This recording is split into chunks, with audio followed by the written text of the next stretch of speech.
Այս պահին մենք զրուցենք Հոյդա Նիկոլ Աղբալյան ուսանողական միության Վահան Հովհաննիսյան ազգային քաղաքական դպրոցի հիմնադիր Տարոն Ղազարյանի հետ։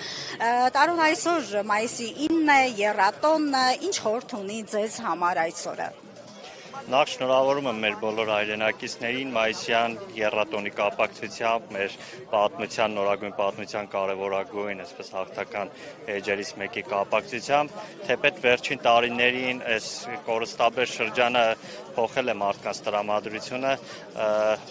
առերևույթ ակնհայտ երևում է, թե մարդկանց տրամադրություններում ինչքան փոփոխություն կա, այնուամենայնիվ մենք պետք է անընդհատ արժևորենք այս հաղթանակները, որպեսզի սրանով ևս կարողանանք այս կորստաբեր շղթան կտրենք եւ ապագայում նոր հաղթանակներ կարողանանք գրանցել։ Սա թերևս մեր ողջ պատմության առանցքային կարևորագույն էջերից մեկն է, որքան էլ այս ուրացման շղթան փորձեն շարունակել,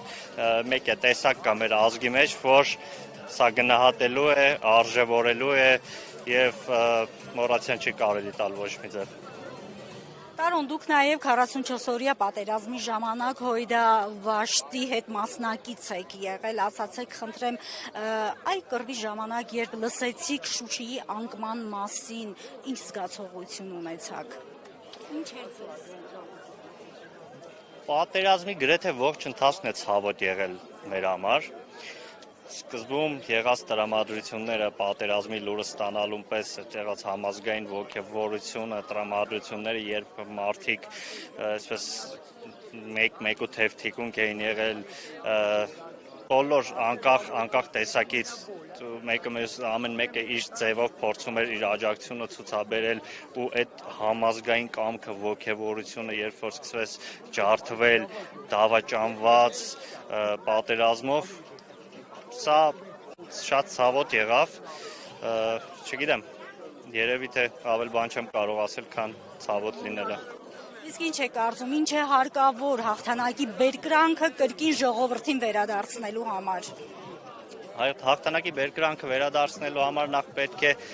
թե մեր բանակի, թե մեր հասարակության սվար շերտերի բարոյալքված, հուսալքված վիճակը վերափոխել ու առաջիկա հենց կարևորագույն առիթը խորհրդարանական ընտրությունը դա